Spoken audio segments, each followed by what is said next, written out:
authorities may demolish the house in Abbottabad to try and stop the intense media attention in the town. An Associated Press reporting team in Abbottabad. We're going to leave this discussion now, but you can find it online at cspan.org as we go to the House side of the Capitol for a discussion about the future of the Congressional Research Service. Congress's $100 million a year think tank with around 700 employees. It's an administrative unit of the Library of Congress, and it has often played a public role. Some of those public roles include composing legislative summaries that are published on Thomas, updating the legal treatise Constitution of the United States Analysis and Interpretation, cleverly and commonly known as Conan, and exchanging ideas with scholars and other interested parties, and of course, what we all know and love it for, writing reports that often become publicly available. The Library of Congress, of which CRS is a part, is one of several legislative support agencies, which include CBO, the Government Accountability Office, the Government Printing Office. CRS products help frame public debate on important issues.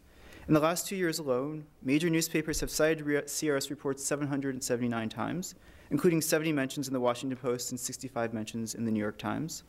Federal courts have also made use of CRS analyses in the last decade.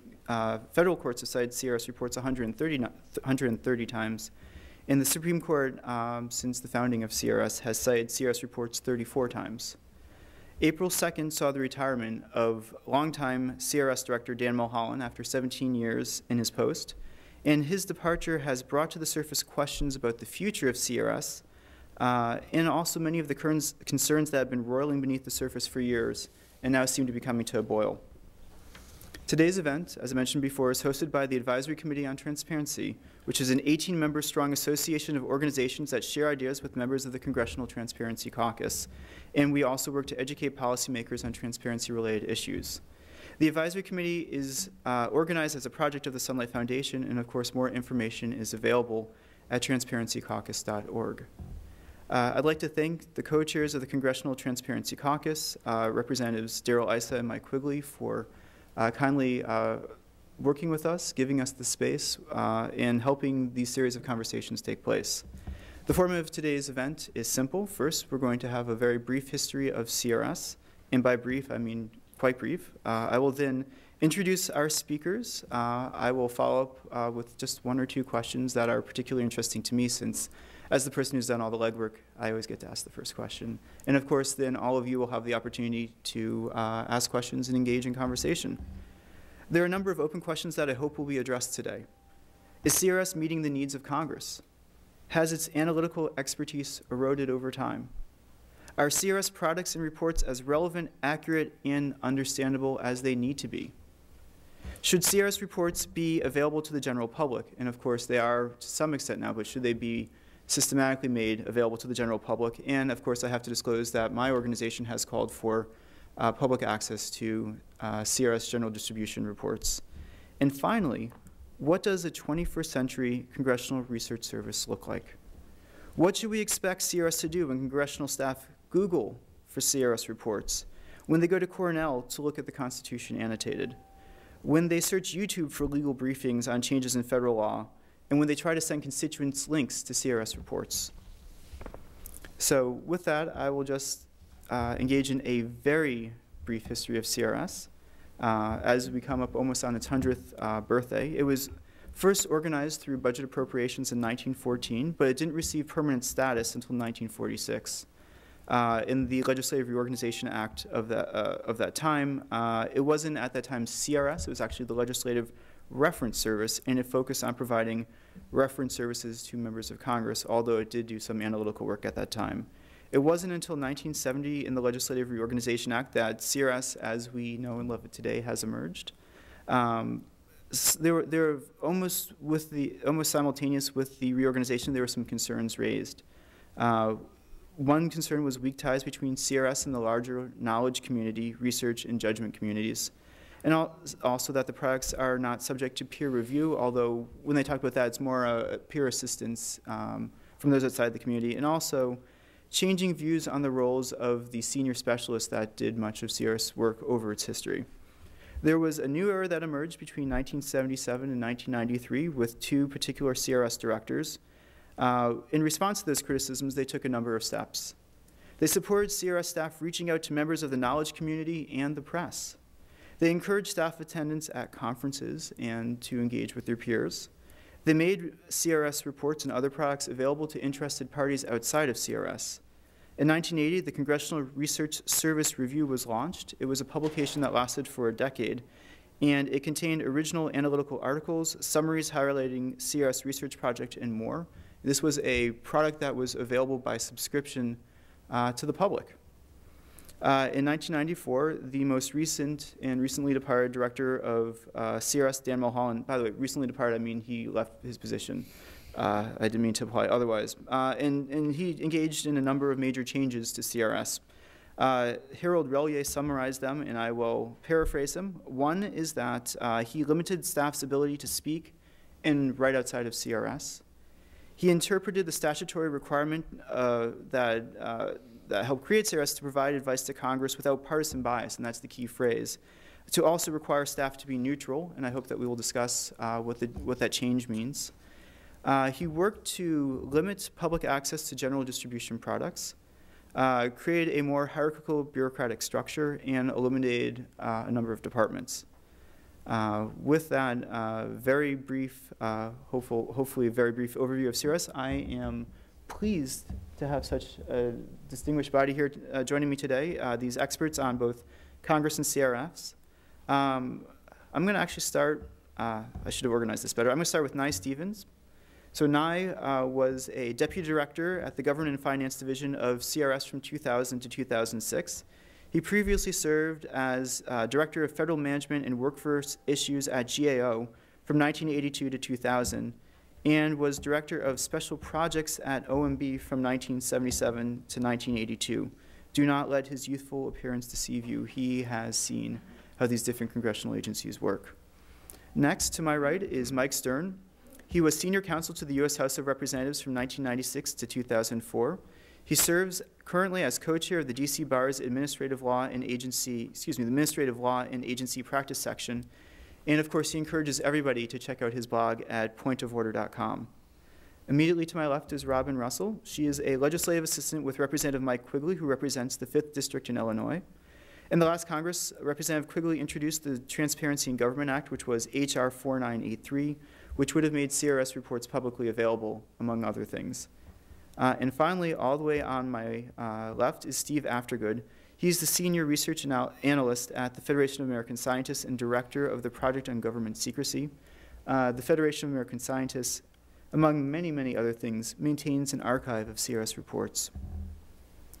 So with that, I'm going to turn to Nye, if you wouldn't mind just making some opening remarks. Okay, thank you, Daniel. And asking me to appear at this conference, Daniel said that he would like me to speak a little bit about the role that I had at the Congressional Research Service. Turn on your mic, please, sir. It's green. Oh, you have to, there you go. Okay. The role that I had at the Congressional Research Service, how CRS is organized, and to draw some comparisons between that and the other legislative support agency that I worked for a number of years, now the Government Accountability Office. In April of 2000, I accepted a position as the Deputy Director of the Government and Finance Division of the Congressional Research Service. And I spent 6 years there. I'd retired in 2006, and I think that's an important qualification because I want to emphasize that I am not speaking for the institution in any way. I haven't talked to anybody at the institution, and I understand from Daniel that they were invited to participate and declined to do so, which is really the only reason that I'm here. But I'm speaking only for myself and not for anyone else. The Government and Finance Division is one of 4 program divisions at CRS, which basically divide the government into 4 pieces because it oversees all of the activities of the government. There are 3 other divisions. One is the Human Resources Division, which deals with questions of health, welfare, education, that sort of thing. Another is the National Security and International Affairs Division. And then a third is called Resources Conservation and Economic Development, which has lots of functions like transportation, housing, commerce, and that sort of thing. Within the Government and Finance Division, which was probably the most disparate, I would say, there were 6 sections. dividing the work. Two of them were basically economics, economist focused. They were filled with economists who dealt on the one hand with tax and public finance issues, on the other with financial institutions and markets issues. A third section dealt with the executive branch and government-wide issues such as government information regulation, civil service appointments, that sort of thing. Two of the sections now deal with the legislative process and parliamentary questions of congressional organization. And then a final one in government and finance dealt with relationships with the states, federalism issues, programs that have a heavy component of state co-administration. Government and finance had about 80 analysts in it, still does, I believe, most of them at the GS-15 level, which, for those of you who have not been in government, is the top of the regular civil service. The pay scale runs from 125,000 or so at the lowest level to 155,000 for people who've been there a few years. And I think that is the majority of the analysts at CRS. If you're hired at the junior level, you could expect to become, with good performance, a GS-15 in about 5 to 7 years, I believe. These are really very good jobs by government standards. They pay much better, for example, than most of the congressional staff to which CRS reports. Also, it's interesting that CRS analysts are represented by union, which is unusual for professionals. And as a former manager, we may get into the implications of that as well. Now let me draw some contrasts with GAO. Although they're both congressional support agencies, there really are quite profound differences between them. One major difference is that CRS sees itself as only a congressional support agency. There's a confidential relationship between CRS and its customers in the Hill. GAO, on the other hand, actively seeks to promote its research products to the public. It's got a press office of its own. It's got a user-friendly website designed to get its products out as publicly as possible. It trains its executives in TV appearances and public presentations, and is very conscious of its image with the public, as opposed to CRS, which is totally oriented towards the Congress. Another major difference is that GAO products are institutional, with lots of participation by management in their planning, in their execution, in the reporting, a very elaborate review and fact-checking process that takes months. And while CRS products, on the other hand, are almost all individual. They have the analyst's name on them. The review process, of which I was the major part in the Government and Finance Division, is, I could say, cursory at best, often limited to an hour or so. And it's in total contrast with GAO in that respect. I would say responsiveness is another major difference. CRS aims to meet short deadlines. If you come to them with something that you need within an hour or two, they will do their best and usually succeed to make a deadline that, while GAO typically took well over a year to respond to a congressional request. A lot of CRS's work is behind the scenes, goes well beyond what is publicly reported, and in GAO, that's not the case. What you see in the GAO report is what GAO is limited to telling the public and its customers.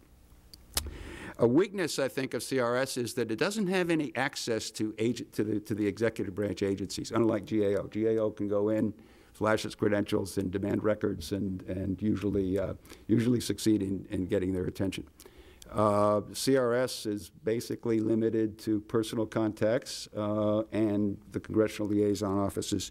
And as a result, I think its role in oversight of the executive branch is pretty minimal. Certainly it is compared to GAO. And there's less training of the staff in public policy analysis. Most of them are subject matter experts. They're good at analysis, but not well-trained or schooled in public policy analysis, which I think limits their engagement in the legislative process, somewhat to the distress of management. In spite of the fact that CRS people have primarily academic credentials, the GAO doesn't have the same academic credentials. Got good, smart people, but they're trained primarily in public policy analysis. And then the final difference I would point out is that while GAO discourages working with individual members and their staffs, doing everything it can to defer and deflect contact between individual members of the staff and GAO, CRS responds to individuals on the Hill, seeks them out, and I think that's its primary occupation, in fact.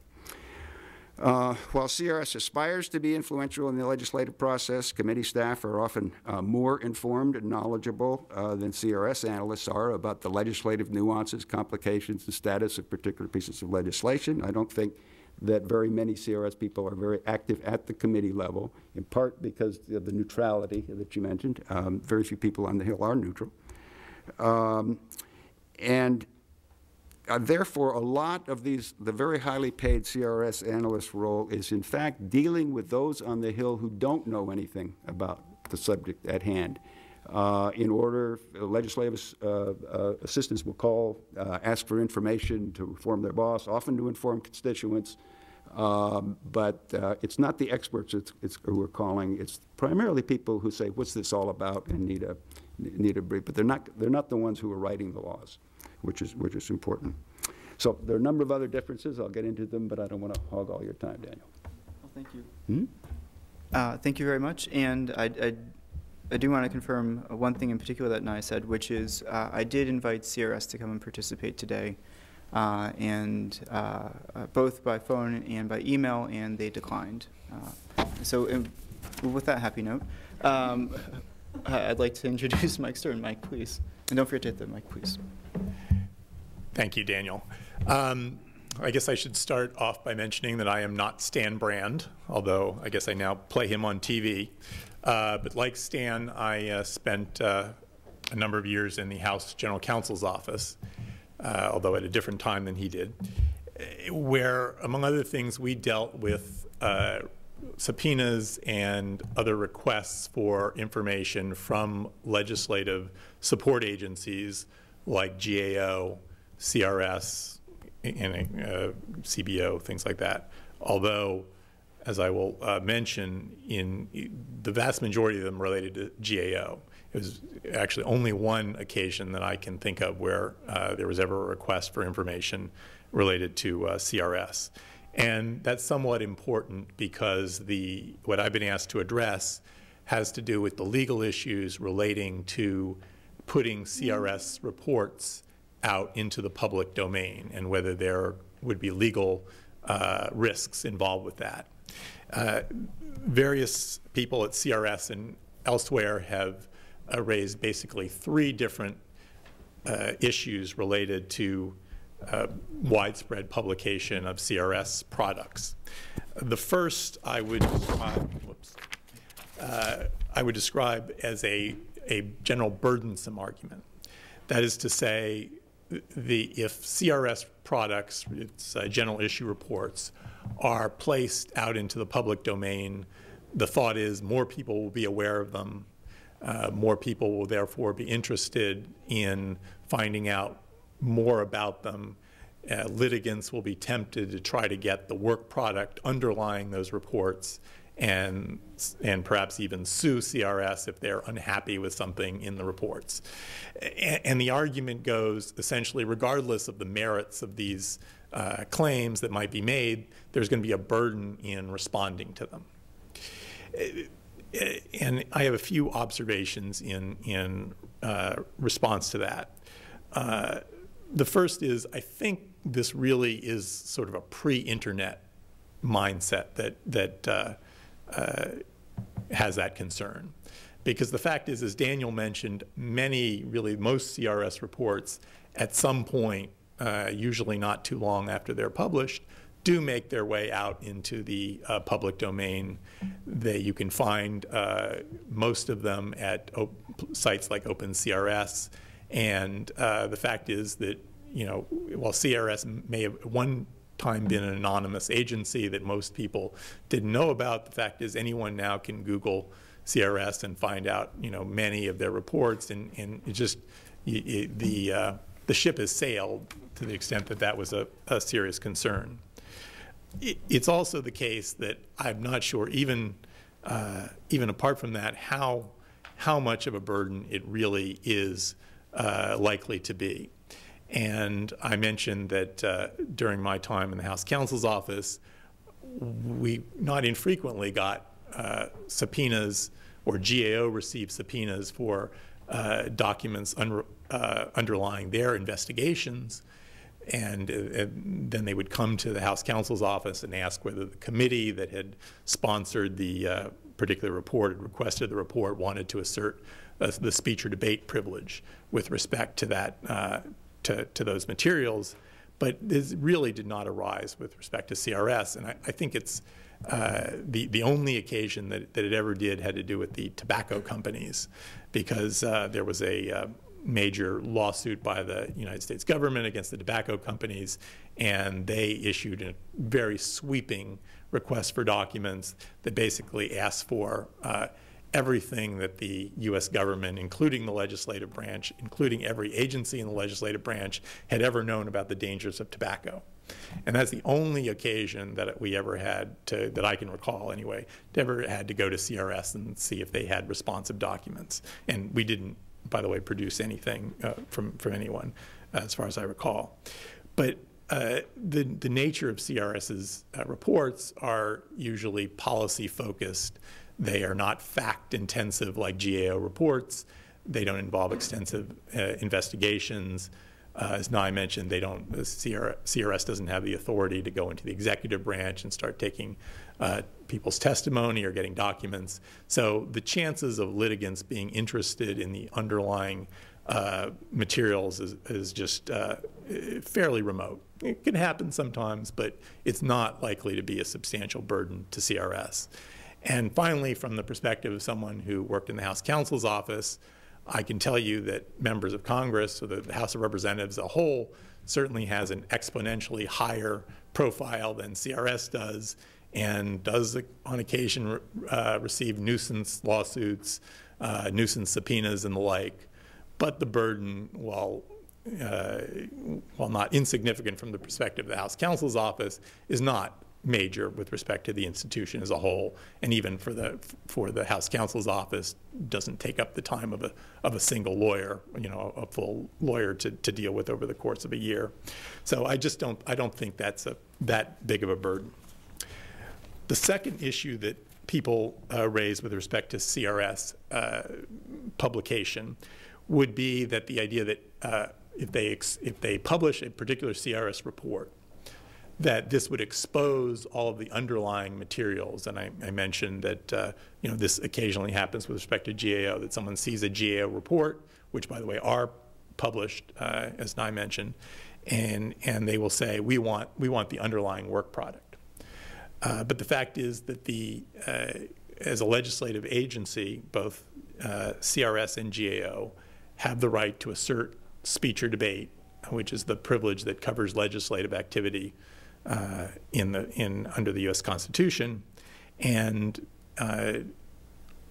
the idea that somehow publishing the report will expose the underlying work product is simply not an accurate understanding of how the speech or debate privilege works, because unlike other privileges, the speech or debate privilege is not based on whether or not something is confidential. A member has a speech or debate privilege with respect to statements that are made on the floor, with respect to published congressional reports, and it doesn't matter that the public already knows about it. They simply cannot be questioned about those materials. And so as long as the materials in question were within the legislative sphere, that they involve legislative activity, the material should remain protected by speech or debate.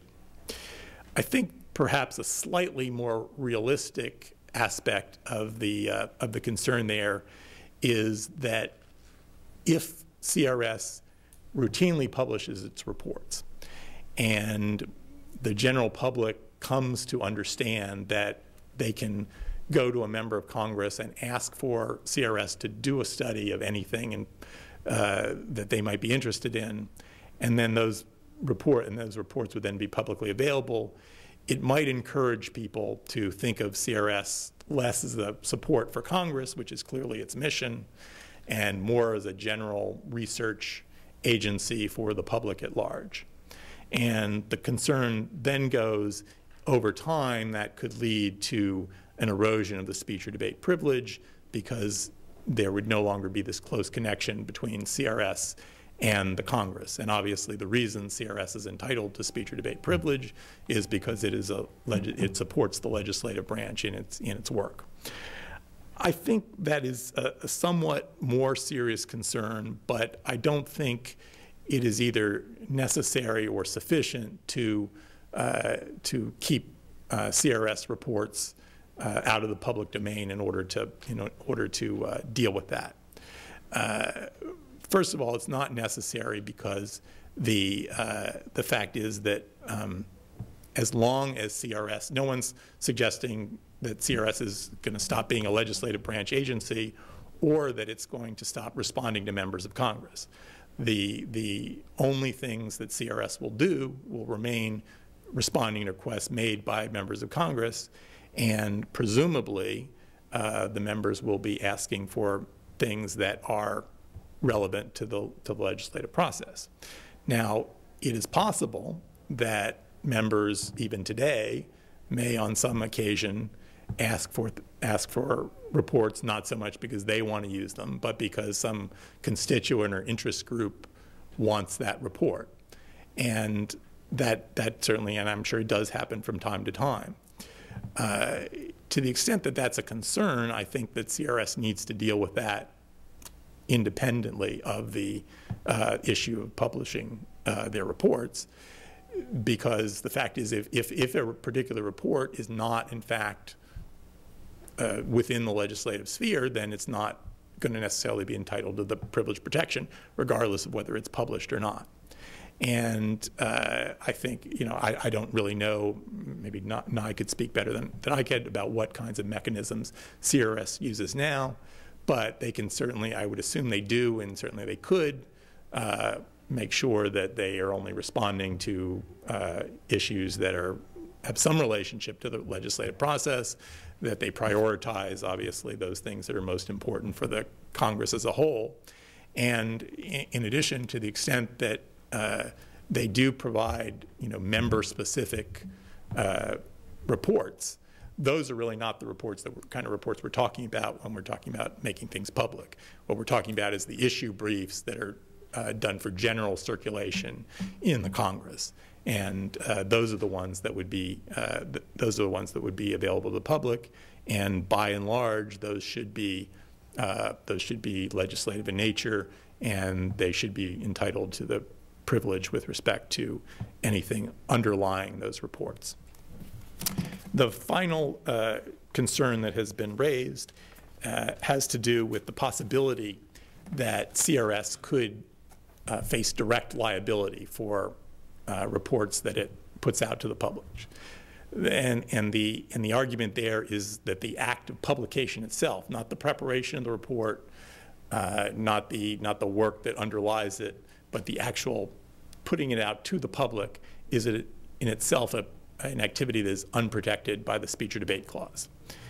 And with respect to that, and then the question that one might ask is, well, what kind of liability would CRS possibly have with respect to publishing reports? And basically, as far as I know, only two kinds have been identified. One would have to do with defamation or libel that conceivably be in a CRS report. And with respect to that, I would just make a couple of observations. First of all, anyone who's familiar, and I know all the people in this room are very familiar with CRS reports, know that there are not a lot of things in them that are likely to lead to a defamation or libel suit. And again, there's a fundamental difference between the kind of reports that CRS normally does, the more academic, policy-oriented reports, and a GAO report, which might be very fact-intensive and might, involve statements of witnesses and possibly could lead to someone suing for defamation. That's just not a very likely thing in the case of a CRS report. But even considering that the possibility that it might happen, I think it's conceivable. There's an argument as to whether or not the speech or debate clause would protect that activity, and I won't get into the details of the legal issue. But I just point out that, of course, congressional reports are also made available to the public, and clearly there's not a wave of lawsuits against congressional committees for libel or defamation, and one of the reasons for that is that even if speech or debate does not apply, members of the Congress and employees are protected by the Federal Tort Claims Act, which makes it almost impossible to sue anyone in the government for defamation. And so I don't think that it's a very, again, that's a very serious risk.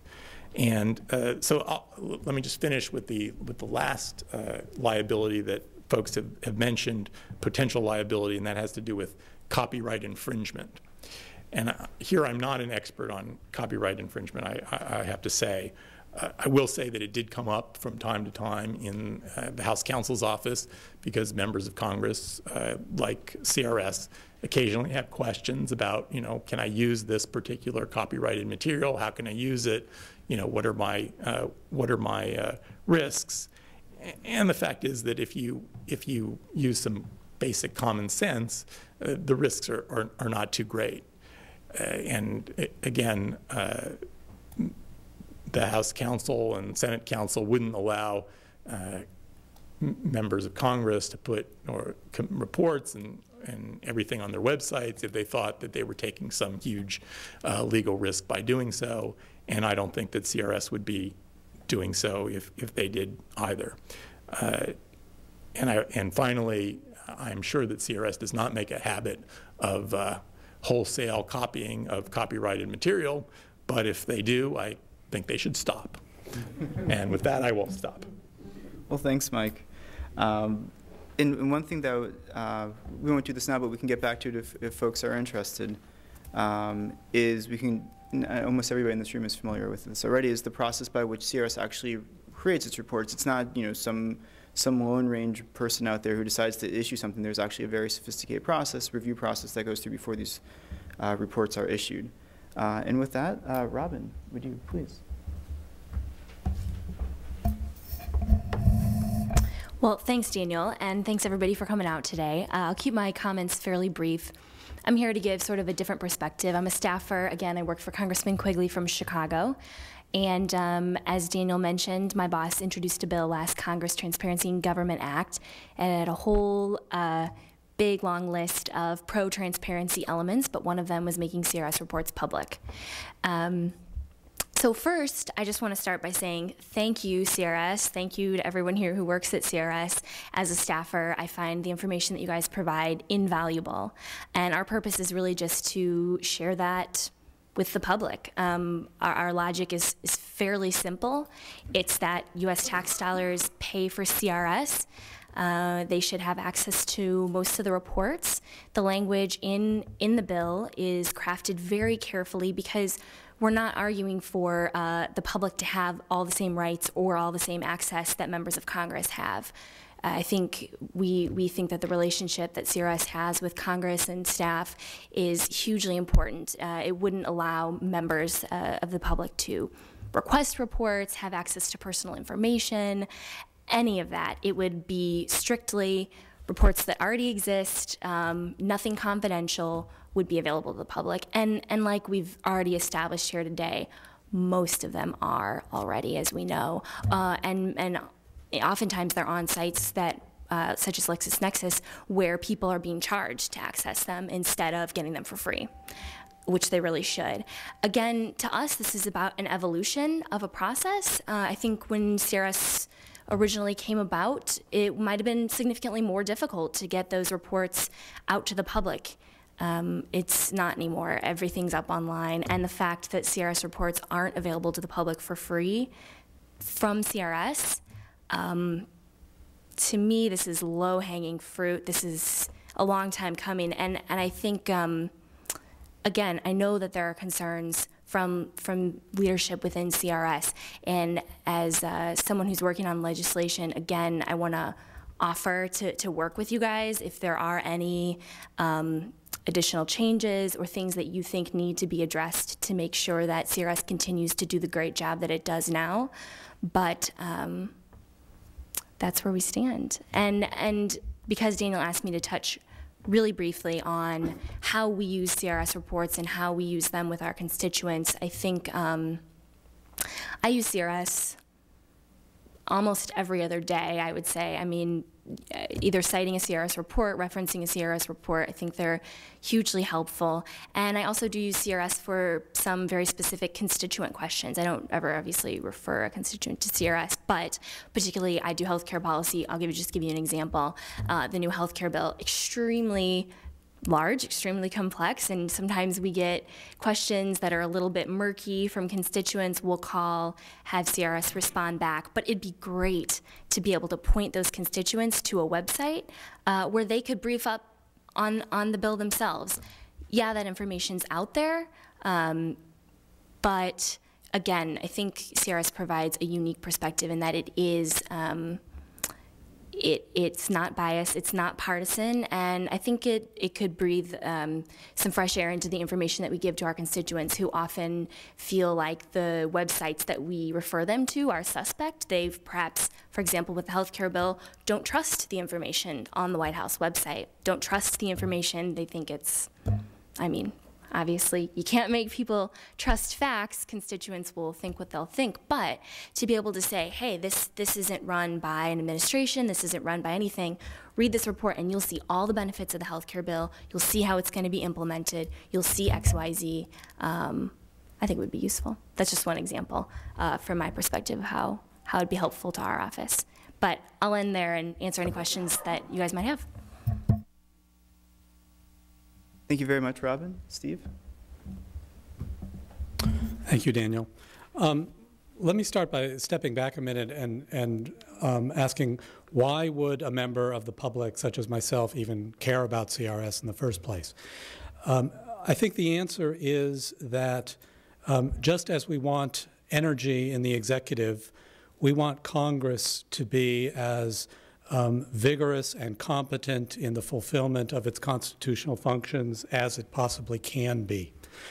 It's alarming to some people that Congress has become passive with respect to the executive branch on issues, for example, the decision to go to war in Libya. Congress has been largely silent. On questions of executive branch authorities over detainees in the war on terrorism or the rights of those detainees, Congress has refused to engage. CRS cannot solve those problems, but a deeply competent, resourceful, well-managed Congressional Research Service can endow Congress with the confidence and the backbone that it needs in the performance of its duties. So, speaking for myself, it's not a question of what I want CRS to do for me. It's a question of how can CRS best serve Congress and thereby best serve the political process. Now, with the retirement of Mr. Mulholland from the directorship of CRS, several strategic choices that he made in the management of CRS are up for reexamination and rethinking. One of them is the question of expertise. The Legislative Reorganization Act of 1970, as I've learned from former CRS scholar Lou Fisher, that statute specifically mandated that CRS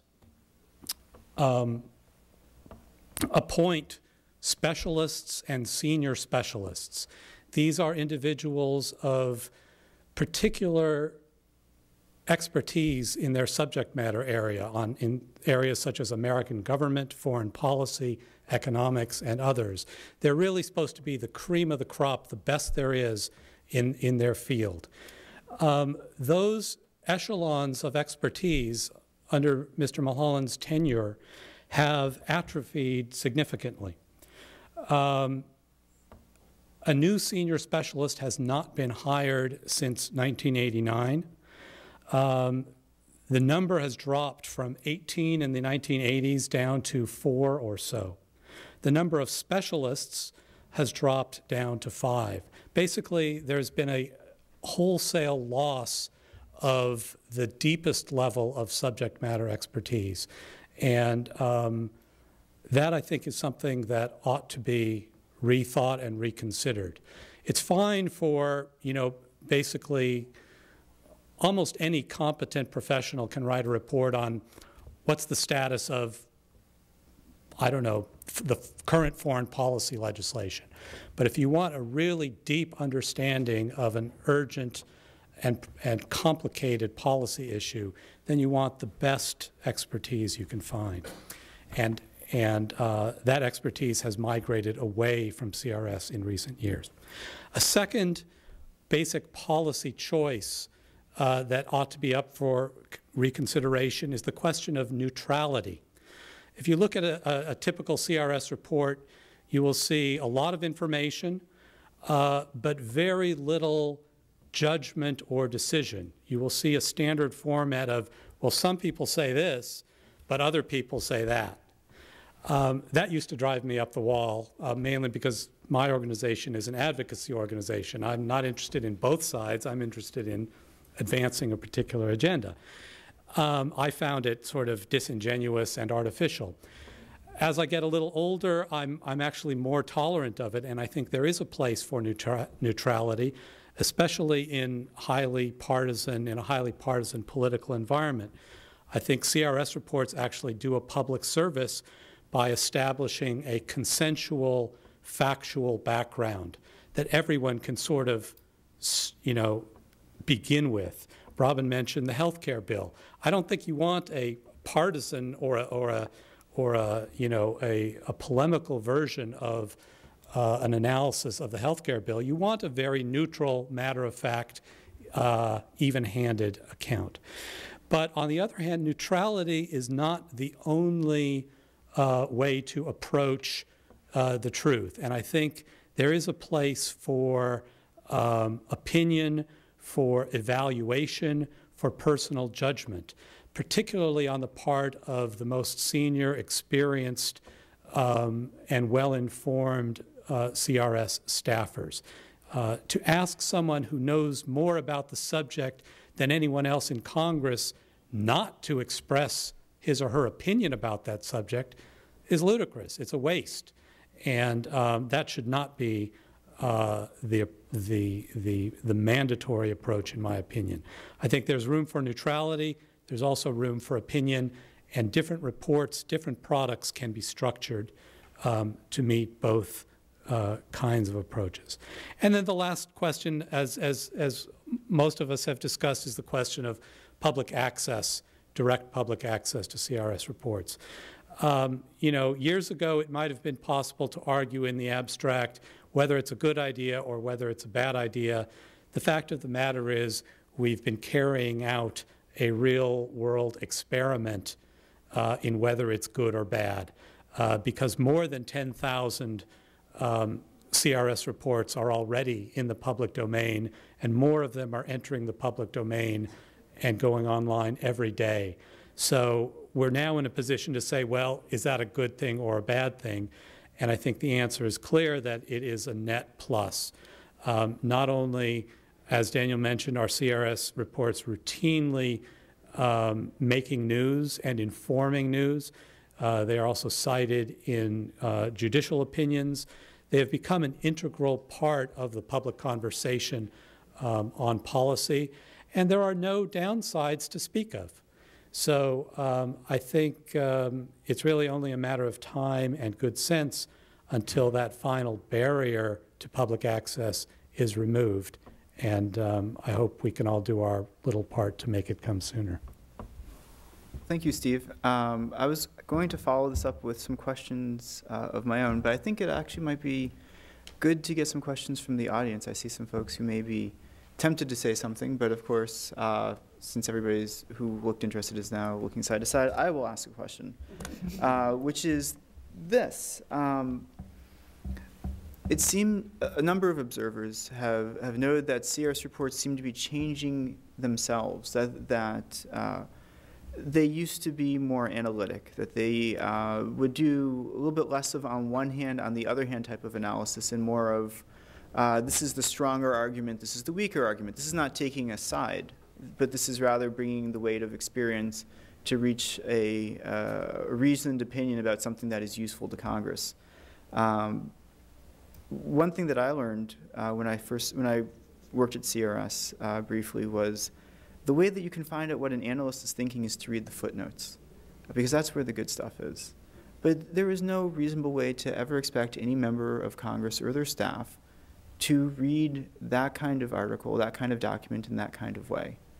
So the question becomes, is on the one hand, on the other hand kind of argument serving the needs of Congress, or is it obfuscating some of the importance that can come from these reports and helping to inform debate?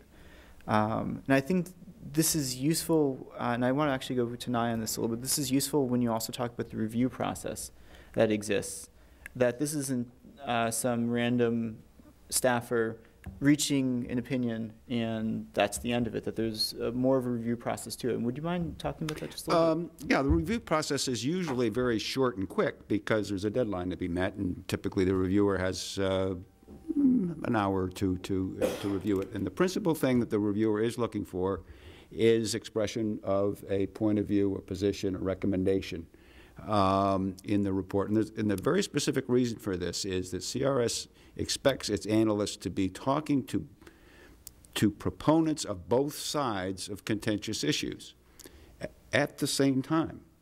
And if you've issued a report saying this is the correct position, or my opinion, or I'm on the side of the Democratic position or the Republican position, immediately the other side will start to regard you as part of the other camp. They're certainly not going to call you up and ask you for confidential advice in information. So that's the principal worry, and I guess there is some reason to that. I was also the postal analyst at the Congressional Research Service for these years, and I spoke, and it was the time of the Postal Reform Bill 2006, very sharp divisions between mailers, unions, employees, executive branch, legislative branch, and it was a challenge to steer between all of those, but I don't think anybody ever really was able to say that I was on one side or another, and I think therefore had much more credibility in the debate than if I had declared an opinion. Does anybody else want to address this? Or if I asked a question that only one person wants to address? Okay. In that case, I've got sort of a different one as well. So we've seen the retirement of and the moving on of a number of senior staff. When I was there, I found working with Mort and Johnny Killian and others who were SES folks to be invaluable. The expertise, the breadth of knowledge that they brought to these issues was tremendously useful. But what we're seeing now, and we talked about this a little bit earlier, what we're seeing now is this type of pay, these types of positions are being filled by administrative folks as opposed to analytical folks. So these are the people who are running the offices as opposed to the people who are doing the high-level policy work. You touched on this a little bit, Steve. Do you want to expand on that a little bit more about sort of the effects that seems to be having? Well, I mean, to me, the fundamental question is, what does Congress want? Does Congress just want ammunition for in support of positions that it has already selected? Is it looking for debating points? Is it looking for new understanding? Is it looking for new alternatives, new conceptions, new paths forward. Depending on what it's, what Congress wants, that will determine what CRS decides to give it. Ideally, if I were a member of Congress, I would want to say, this is my starting point. Give me your strongest argument against it. Tell me why I'm wrong. I want to know if you think I'm wrong. I want to know if you think I'm wrong about CRS.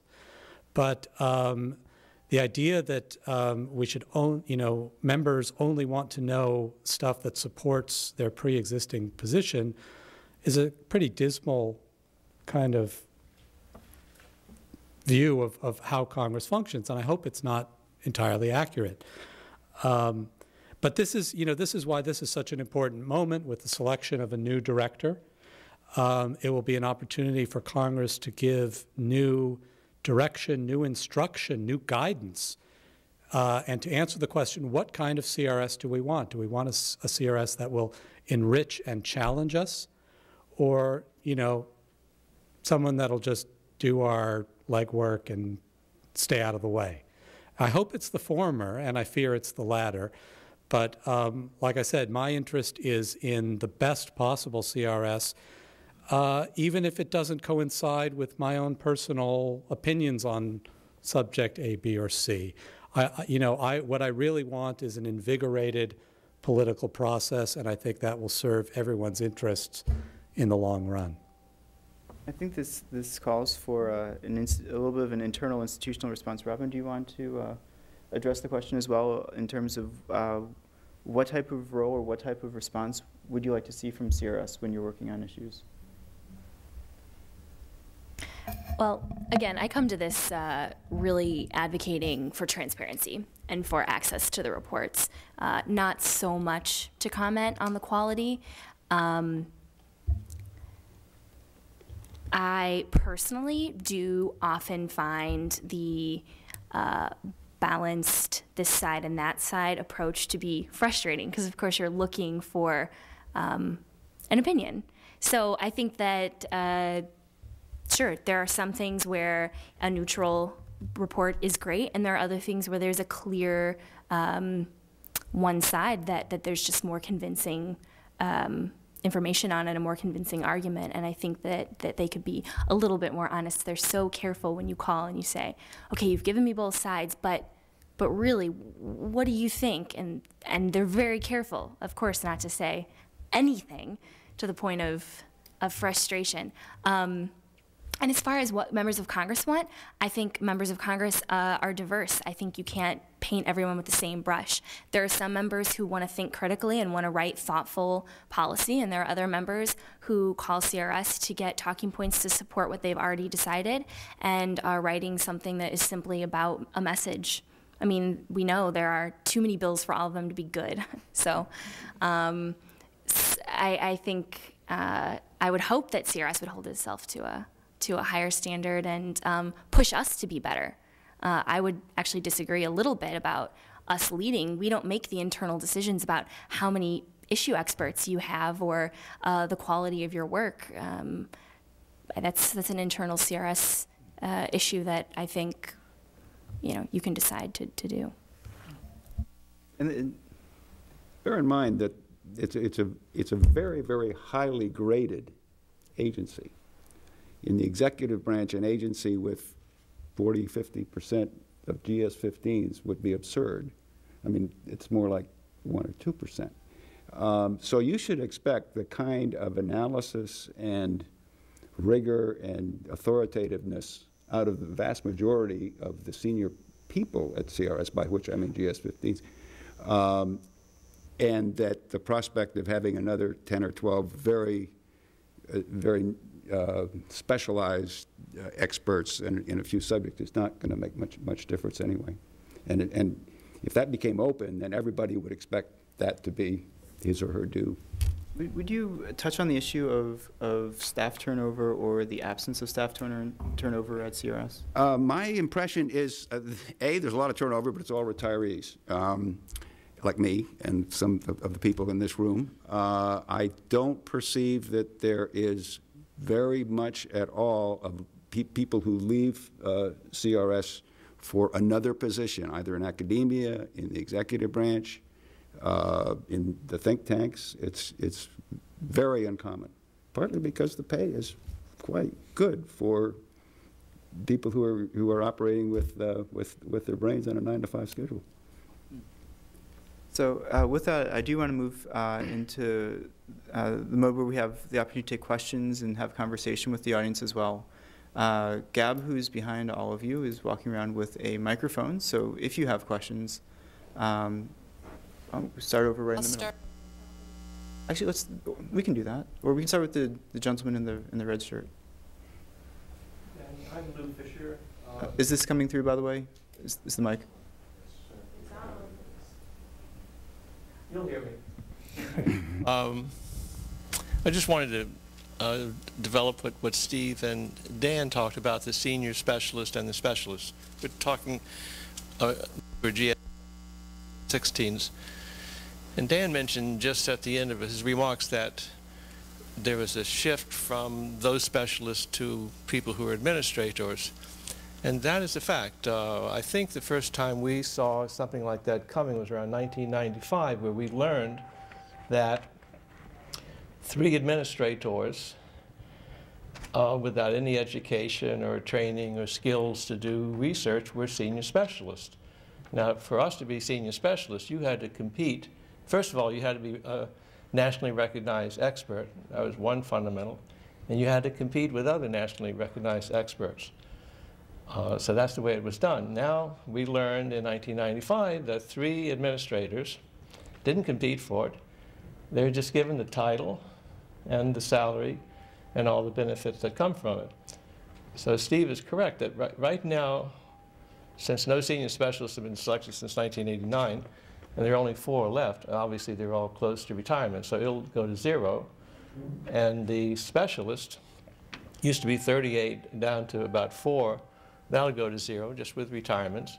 So it means that CRS management has decided to zero out the 2 top levels that Congress asked for by statute, not just the positions, but as Steve mentioned, the substantive areas. So, and then at the same time to tell Congress, oh, you asked for high-level experts, you're not going to get them, but thank you for those titles because we're going to give them to administrators. That's the lay of the land. Are there other questions? In the front with Lorelei.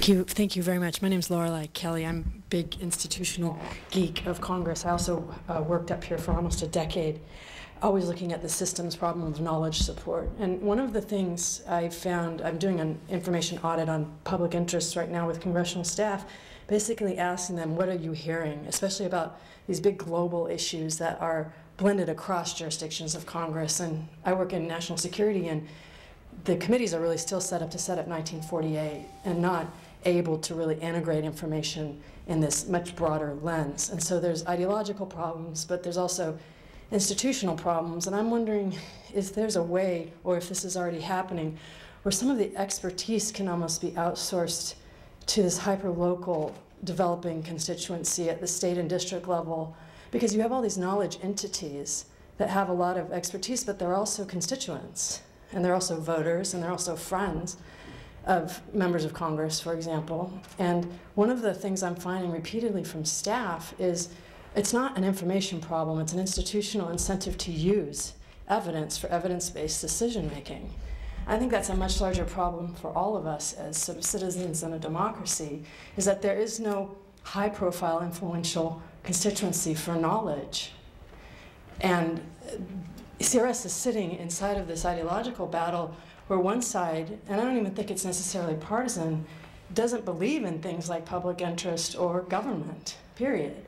And so I've even found it a bit alarming how Congressional Budget Office has been attacked in town halls and in other public conversations across the country.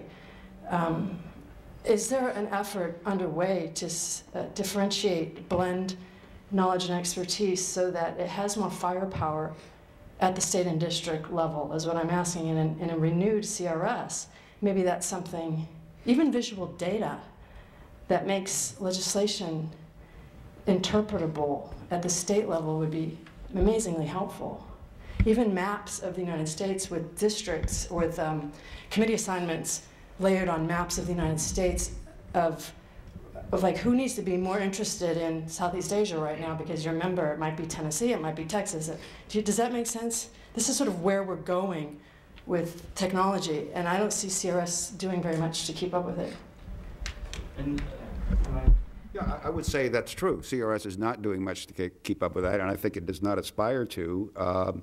And if it does have a driving focus in that area, it is to stay away from constituents. And so a congressional staff member like Robin here will be smart not to say, I have a constituent who wants something, please give it, but to say there's a legislative need for this. And I think CRS is very unlikely to reach out to other institutions and alliances and sources of questions like that. Sure, and there's also a question here of CRS helps generate product matter for Thomas and for other services along those lines in a very narrow kind of way. There's a statutory requirement for the Constitution annotated, which is basically the Constitution explained section by section in light of Supreme Court decisions, which is an incredibly useful document that is published in whole once a decade online, even though it's updated on a daily, weekly, or monthly basis, and is available to congressional staff internally. So when you have questions of the moment that are very important, there is this tremendously useful resource that is a book that's about this thick that you can buy from GPO for $240. That is 10 years out of date. Or you could go online through the congressional intranet and get access to it. And something that Sunlight's very interested in is when you have this type of information, how do you make it available so that others can reuse it in creative and clever kinds of ways? For example, we helped build Open Congress, which is, I mean, we joke about it as calling it Thomas on steroids. What it is it takes all of the information that is in Thomas, all of the information that's available from GAO, information that's available in other places, puts it all in one place together. So you can see the latest news stories combined with the latest press releases, combined with movement on the Hill, so that you can receive alerts, so that you have a more informed constituency, so that you have a more informed American people, so they can ask better questions of their government. And I think the questions that you raise are very interesting ones. That, we're in an era where the previous director of CRS started before Thomas existed. He started before there was, I think Senator Kennedy's website, which was the first website, may have preceded his hiring, but I think it was actually afterward. So there was no online presence, and even now CRS's online presence is an employment page where every year they take down their annual report and replace it with the current one. That's the state of the art, at least the state of the art that faces the world. So with that, I know that there are other questions. There's a gentleman in front, Gab. My name is Del Voss, and I work for a small business that aggregates government information. So every day we go to every member's website and download their news releases and other documents, and then we go to every committee and subcommittee and download the submitted testimony. And we do this for federal agencies as well, like the White House transcripts and things like that. And we put that on Factiva and LexisNexis. And I'm interested in putting, obviously, CRS reports online. And my first experience with WikiLeaks was when all of a sudden they showed up with a large quantity of CRS reports. So I quickly downloaded them, and I'm glad because they're not there anymore. I don't know what's wrong with this. We do have a second one. Do you want to use just one of the ones up here for the moment? Sure. I know it's a little awkward, but just sorry about that. So I downloaded them, and I'm interested in getting access. And I'm curious, how do some of the there's a business that that retails CRS reports, and I've understand that they have access through a former member of Congress. Is that correct? That Penny Hill Press. How do they get the CRS reports? And also, what was the ramifications of the individual that provided the access to WikiLeaks or to download this large?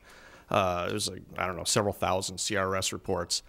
obviously they must have had a staffer that had access to it, and they just downloaded it all. Was that individual apprehended, or was there consequences to it? And would it be possible for a member of Congress to do that again? Thanks. Yeah, the Congressional website is open to, I would guess, 10,000 people. Every staff member of Congress, every member of GAO, everybody in CBO. You're there, and you can type in, and you get it, and you can download any report in PDF, and you can ship it to anybody you want, which happens all the time. I think CRS understands that.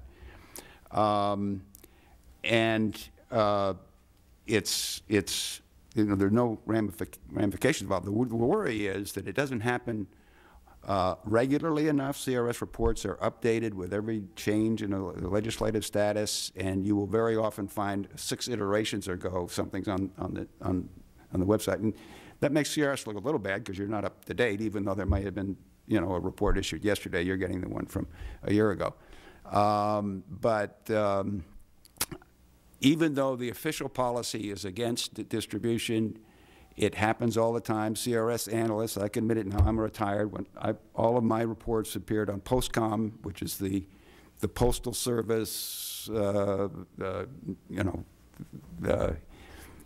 place where everybody in the Postal Service goes for news every day. Every day it was there. It somehow got there overnight. That's very common. If you're proud of your work, you want people in the field to know what you're doing, that the fact that they talked to you made a difference, that there was some impact. No.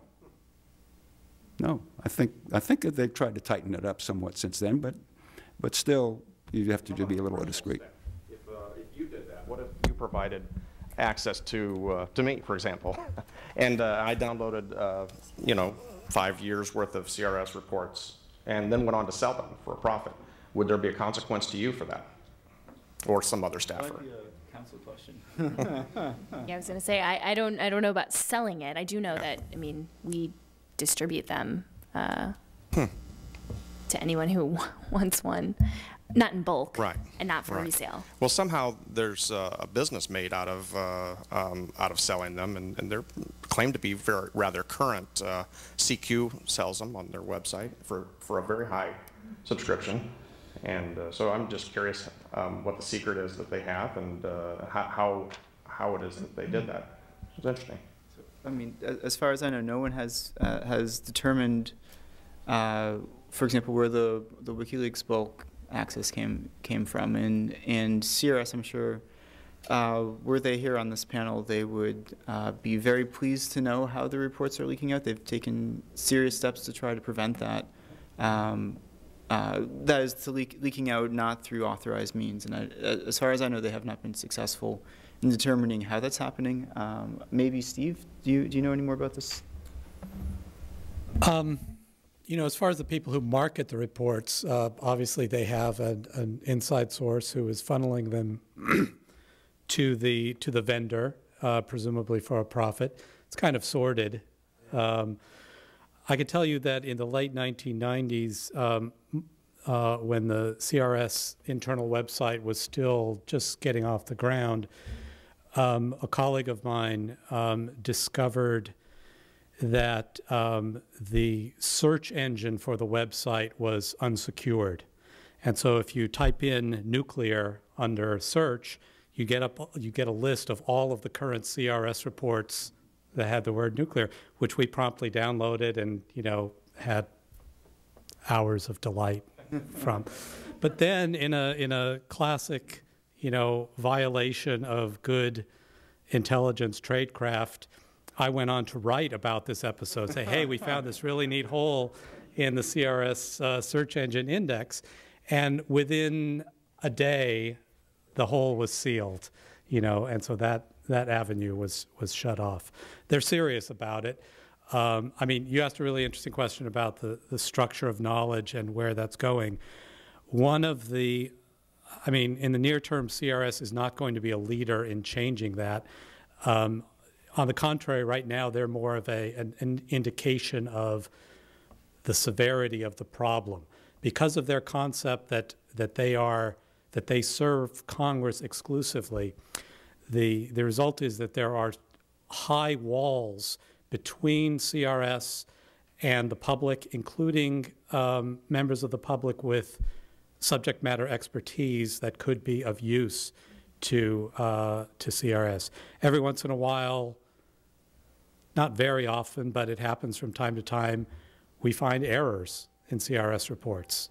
Even, though they're written by experts, experts also make errors. And we point them out and they correct them. But it's, they make it hard. They make it hard to interact. They make it hard to share knowledge. They make it hard to receive expertise from outside of their enclave. And that's probably not the right way to structure an enterprise like that. And we've seen difficulties both with the receipt of information. I've had the same problem where I've sent emails. I send emails to former colleagues and say, you've made a mistake here, you might want to, and occasionally that happens, but it's also, to be promoted within CRS, to get to the top of the pay scale, you need to be well respected by your peers. You need to have, you need to engage in the broader community, but of course if you're prohibited from engaging in the broader community, it does create just a little bit of a catch-22. And CRS has been known to not look kindly upon those who are engaging in other areas of their expertise that are unrelated to the work of CRS. There's a current lawsuit that I'm aware of that's going on to that matter, and this has been an ongoing issue as well. Before we maybe get into that, did you want to address just for a second the legal consequences for the hypothetical, we won't call her Robin, but someone who... we certainly won't call her Robin. Well, I guess I would say I don't know that there'd be, if a staffer, say, were massed down, I mean, we know that members do provide CRS reports on a regular basis to constituents and things like that. And I don't think there's anything inappropriate about that. If someone were downloading many different CRS reports and particularly providing them to a for-profit entity, I think at the very least they'd have an ethics issue. Well, because you'd essentially be, well, certainly if you were making a profit on it, that would be clearly a violation. The staffer were making something out of it. If they were just doing it for as a favor to someone who was making a profit, I think that would be viewed as an inappropriate use of your congressional position. Although let me add on to that, both for the House and for the Senate, CRS says, at least in their annual reports that are no longer available on their website, that, which is kind of fun, that there have been pilot projects, both with the House and the Senate, to give members of Congress, so individual members, I believe committees as well, although I could be wrong on that point, to have the option of selecting a subset of the reports to automatically be made available. I haven't actually seen an instance of this operating, but I know that at least the infrastructure claims there are claims that the infrastructure has been completed on the Senate side as of 2 years ago, and the House side was a number of years ago. So there is at least a theoretical possibility that a member could say, okay, we're going to embed the technology from this pilot program. We're going to make all the reports. Say if you work on Rules Committee, everything having related to the Rules Committee, we're going to make all of that available online. I have not seen that happen, and there have been members every year in Congress for the last 10 or 12 years, there's been a bill to make CRS reports publicly available. So it would stand to reason that folks who are introducing those legislation historically have gone down that path to not all that great avail. But it's certainly a very interesting question as to what a member could authorize the public to have access to in the context of CRS reports. Please. In the blue suit, right next to you, Gab. Right there? No. Yeah. Sorry. Dan mentioned there's a lawsuit. I'm the plaintiff in the lawsuit. I'm Mo Davis. I was the director of Foreign Affairs, Defense, and Trade until I published an op-ed that was critical of the administration.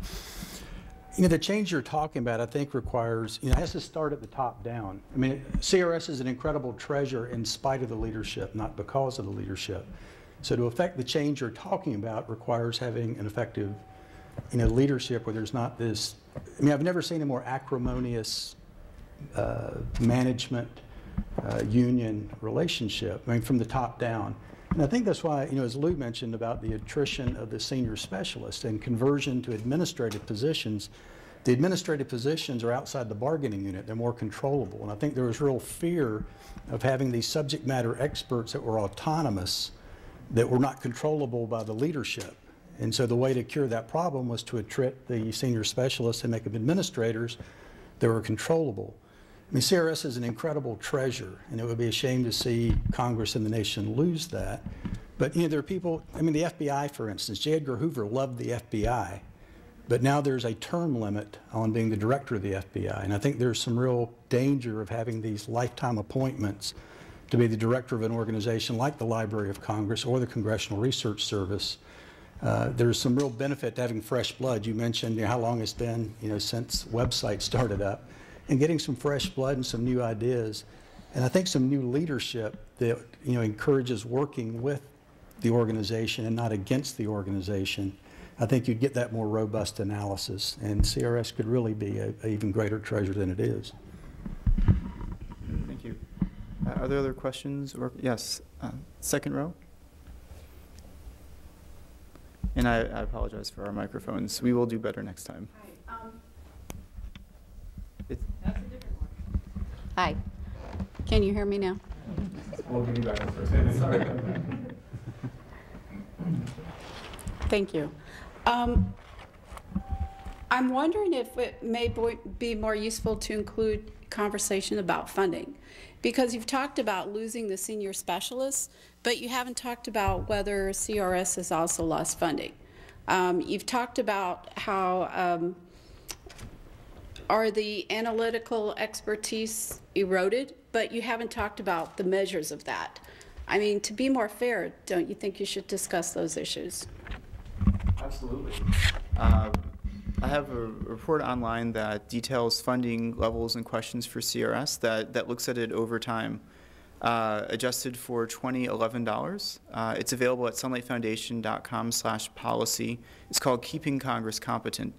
And if you look at staff numbers over time, which is what I was more interested in funding levels, the number of staff in the last decade or 2 decades, it's pretty constant with the exception of in 93, 94, where you see a tremendous decrease in staff. It was much worse in other legislative support agencies than CRS.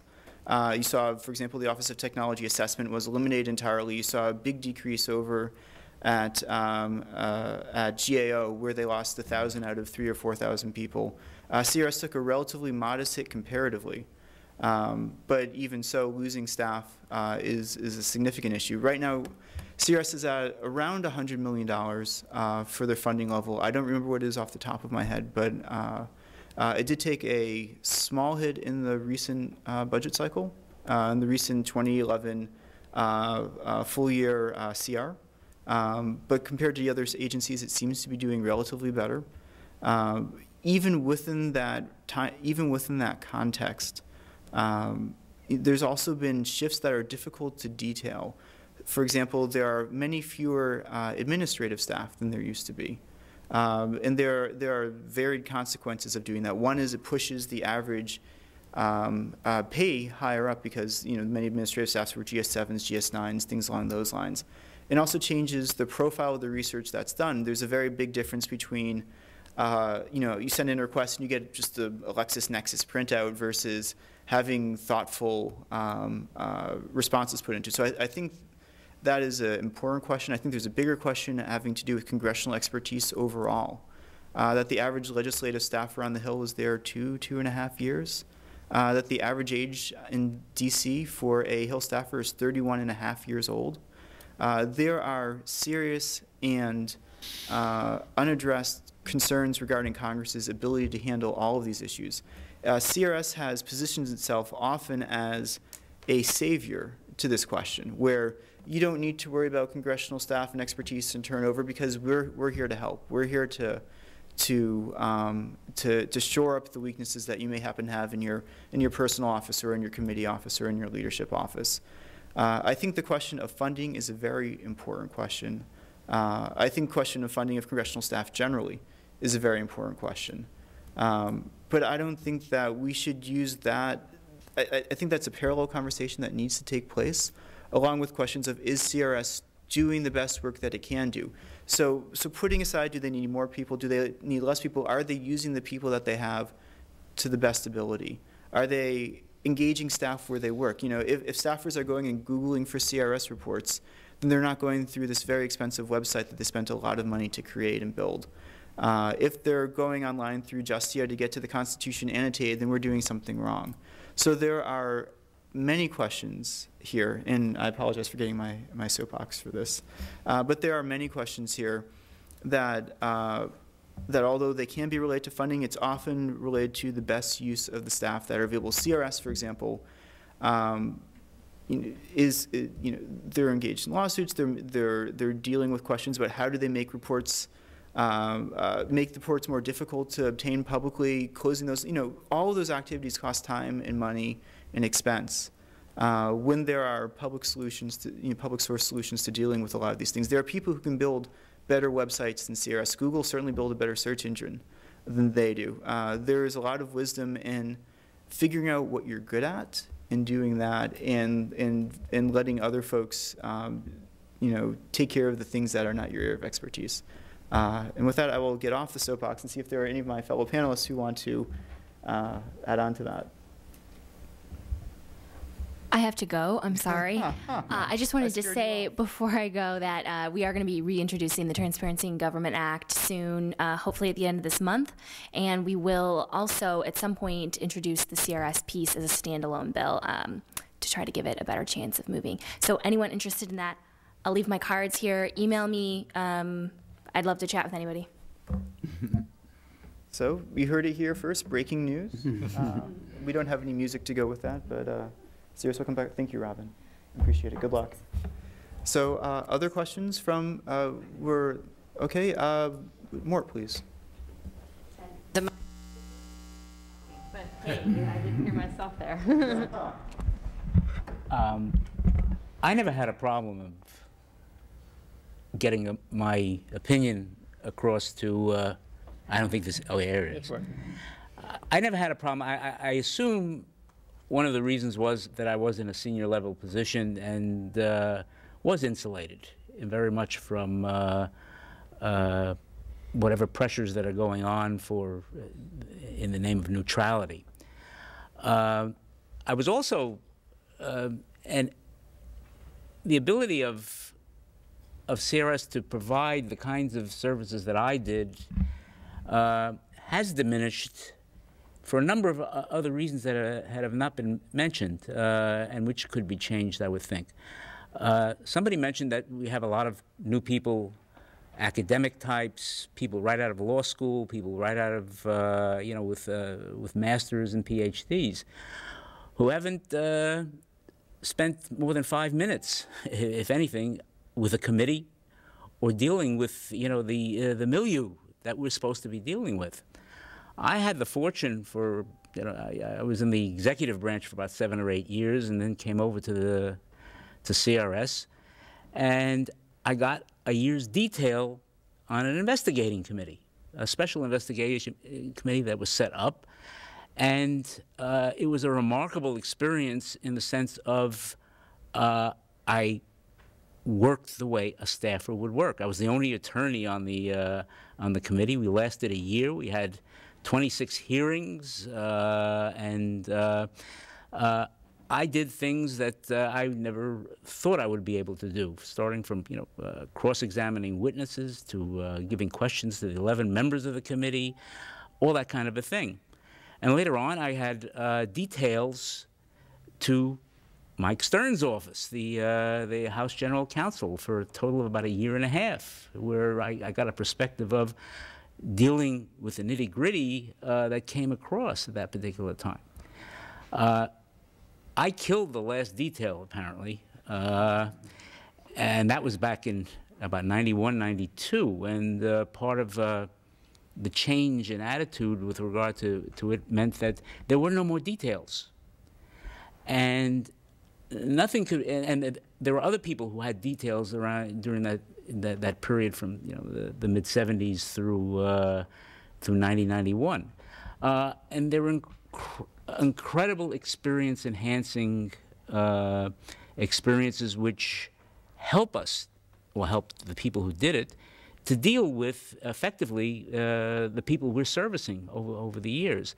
Those are kinds of subtle changes that have occurred. But the diminution of the number, and Steve, your numbers are a little bit off. In 1991, there were about 25 specialists, and there were about 28 senior specialists. And now we're down to a total of less than 10 all over. And most of them were very much like me. There was, a sense of, when we wrote a report, that it came to some sort of a conclusion. I don't agree with Mike with respect to the speech or debate issue. I think it lurks in the background, and it's very important. I'm aware of at least 4 or 5 instances where speech or debate was brought up. There were some administrative decisions where it was determined that materials, background were covered, and that was a protective kind of a thing that was very, very helpful for our confidentiality relationships with the congressional committees. You talk about the 10,000 reports over the last few years. Understand that with those 10,000 reports, there were 150,000 confidential memos. And my experience, once again, is not the reports that were most influential. It was the confidential memos and the follow-up to those confidential memos, sitting down with key staff and sometimes with the members to explain them to them. That was extraordinarily useful. And those don't get out to the public unless they're put in reports or read on the floor of the Congress. But some of them have, not only mine, but Lou's and some of our colleagues, are extraordinarily influential and have been important in moving things in one direction or another. So that if there is going to be a transparency, if there's going to be a requirement of publication, I think the publication responsibility and accountability should be in the Congress, and that it's some kind of congressional mechanism. One decision that we want these reports to be public should be a congressional decision, and that the mechanism for making them public should be a congressional mechanism, and not something that is forced upon CRS. I think that puts them in, for many reasons, into a difficult position. But CRS is a great organization. It still is. The potential for relaxing policies and understanding the role of the journeyman 15s, who are very good, and I wonder why some of them stay, but probably the reason is the good pay and good benefits. But there are some very, very good people there who, if you got their opinions, apparently some of my techniques, which were long memos in which if you read it carefully, you understood, can't be any possibility of misunderstanding what the law is on a subject. But they don't like long memos anymore, so it's there's got to be other techniques to do it. Okay. Although, Mort, you did write a 300-page memo, if I remember. You did write a 300-page memo on congressional research. And Mort raises a very good point about where to house any type of disclosure mechanism. The legislation that I've seen over the last decade, they've put that responsibility with the clerk of the House or the secretary of the Senate, as opposed to embodying it within CRS itself in response to exactly, I think, the concern that you're identifying. We are at time, but what that means is that we are not finished, but rather we will let C-SPAN go their merry way if they so desire. And for those who want to continue that conversation, if I can importune our panelists to be willing to do so, that would be wonderful. Just please come up and we'll have a conversation. I would like to thank all of our panelists, both present and absent, for a great discussion, as well as the folks in this room who have asked really useful questions and raised interesting points. Also, Chairman Issa and Representative Quigley, who have been kind enough to give us the use of the space and all the work that they're doing on the Congressional Transparency Caucus. Our next event will be June 13th at 2 p.m. in this room, and we are cleverly entitling it, at least I think it's clever, Congress's Hidden Budget, a look at tax expenditures. So be sure to pencil that into your calendars. With that, thank you all very much. So.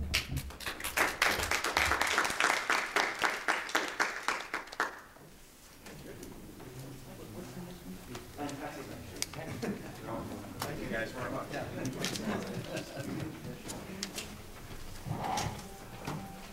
Thank you.